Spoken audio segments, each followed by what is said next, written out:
Good afternoon, everyone. Welcome back to Getting In, a College Coach Conversation. We've had a couple of great segments so far today. And for our third segment, we're going to talk a little bit about paying for college tuition coming up here in the fall. And so to do that, I'm going to welcome my colleague in college finance who lives over on the other side of the river. We got Alex Gonzalez here on the show. Hey, Alex. Hey, thanks for having me. Glad to have you. So we are talking a little bit about payment plans, right?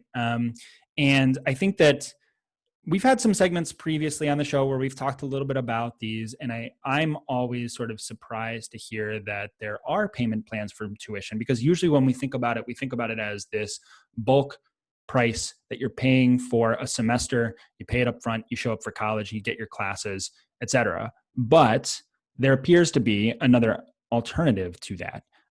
So do you have to pay tuition up front, or what do these sort of monthly payment plans look like? Yeah, that's a great question. And I think the reason that a lot of families don't think about that is because it's typically not housed in the financial aid office. It's actually housed in the student accounts or bursar's office. So kind of where the billing and the processing go. And so a lot of times we're working on the front end with scholarship offices and the financial aid. We're looking at student loans. We're kind of adding all those things together. But then we forget about, okay, when it comes for our portion, do we have to pay all of that up front? And the answer is potentially no. Cool. Is that there's opportunities to kind of space those out through the semesters or through the quarter system.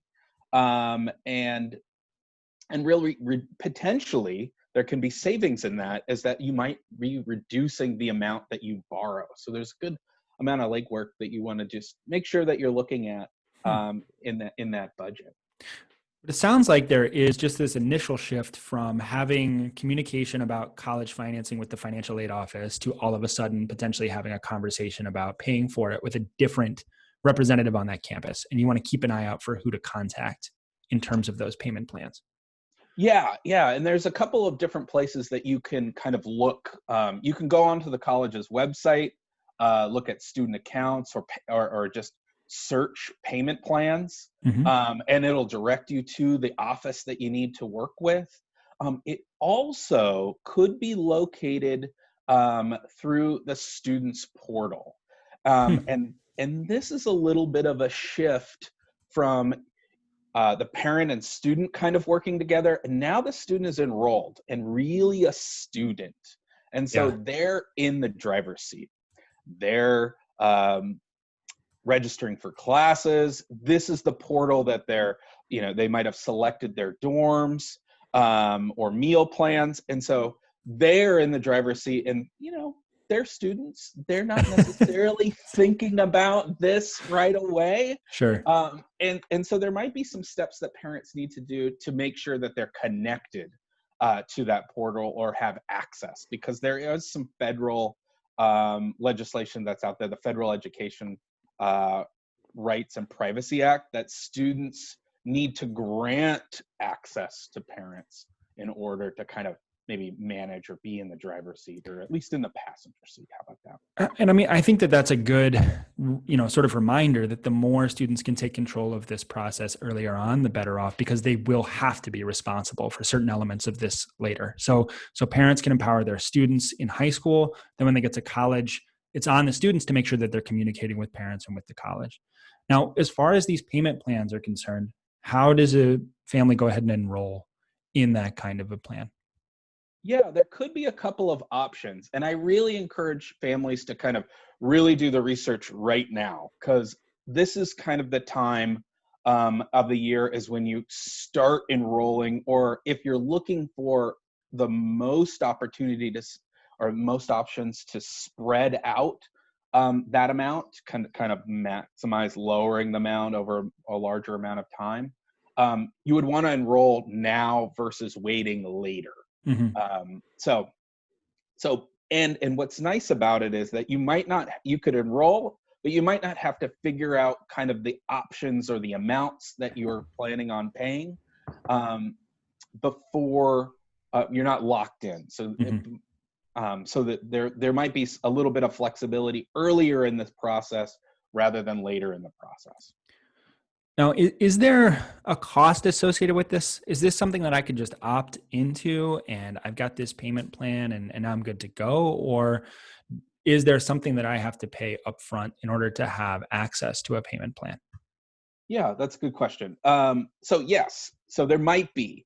I guess it depends, Hmm. really. Some colleges operate their payment plans internally, and they might waive a fee or an enrollment fee. Some plans might use a different system that has an enrollment fee. But what's nice about it is that you might pay that fee up front, and that can range anywhere from $25 to $100 to be a part of that plan. Mm-hmm. Um, but you're not getting charged interest. Okay. So you are potentially over time saving money. Whereas if you were to go out to a student loan or increase your student loan, that you're going to be paying interest on that loan and essentially.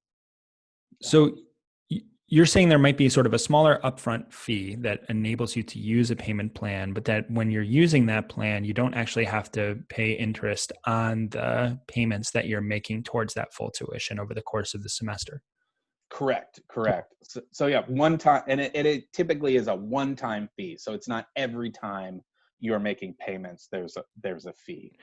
And you just alluded to sort of the schools can handle some of this in-house, but occasionally there might be some sort of a third-party system. Is there anything to keep an eye on when there's a third-party system that's involved in administering a payment plan?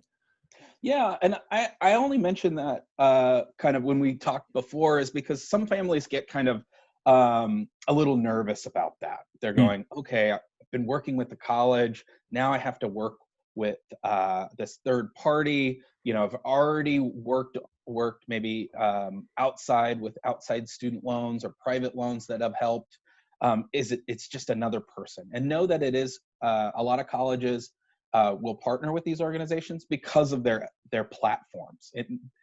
Really, the technology that that third party provides is more than the university could have provided in-house.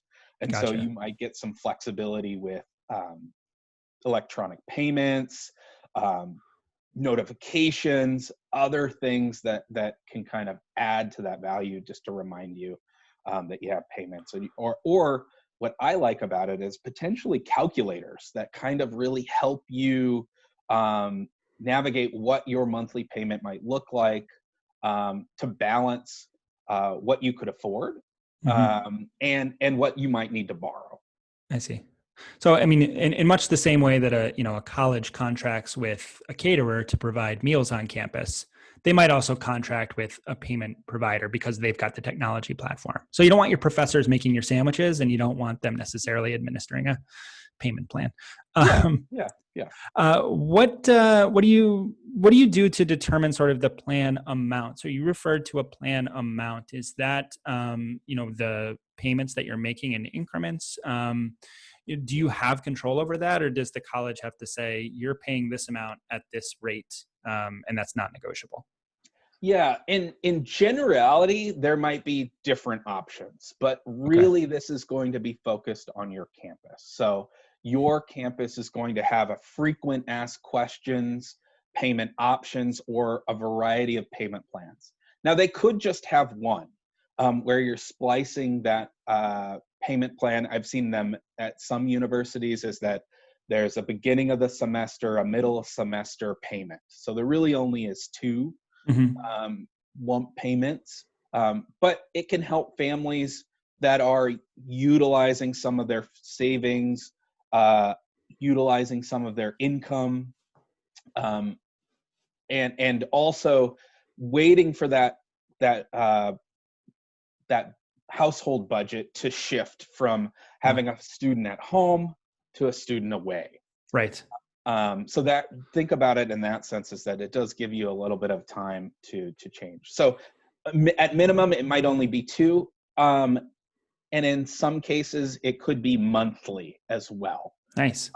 So it really just depends on when you start, and then also the options that the colleges have. Now, do these payment plans typically take place over the period of a semester? Am I correct in assuming that's the term, or is it over the full year? So that's when we start early, is it potentially could start a month or two earlier Gotcha. in the process. Now, if you're late to the game, you just might have a larger bill. Also, kind of fielding some questions from some colleagues is that we're working and talking to families right now about a lot of this.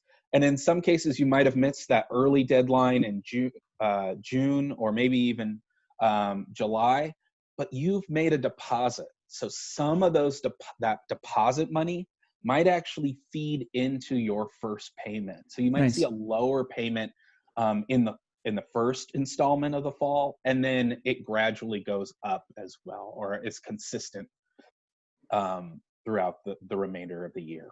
Yeah. Well, I mean, this is great. It sounds to me like the big takeaway for families whose students are entering college this fall is to start doing their research now, to investigate what kind of payment plans are going to be available for their institutions, and to get on top of that right away. Do you have any sort of final advice for families to pay attention to in 10, 15 seconds? Yeah, read the policies. So just be Okay. aware. Utilize the calculator. If they don't have a calculator, go to a college budget calculator or a cash flow calculator, um, that to help you kind of work through um, your budget to make sure that you're meeting that you can meet those deadlines. All right, Alex, that was great. Thank you so much for coming on the show and helping talk through that with us. Wonderful. All right, folks, that does it for our episode for today. We've got another episode coming your way next week. It's going to be really exciting. We'll have an admission officer from UCLA to talk a little bit about the effects of COVID on the college application season and to address some of the more recent changes that we've seen with the University of California system. We'll also talk about how students and parents can prepare for that first year of college with a good financial discussion between parents and students. Until then, we hope you have a wonderful weekend. Enjoy the end of July. We're off into August next week. Take care and take care of each other.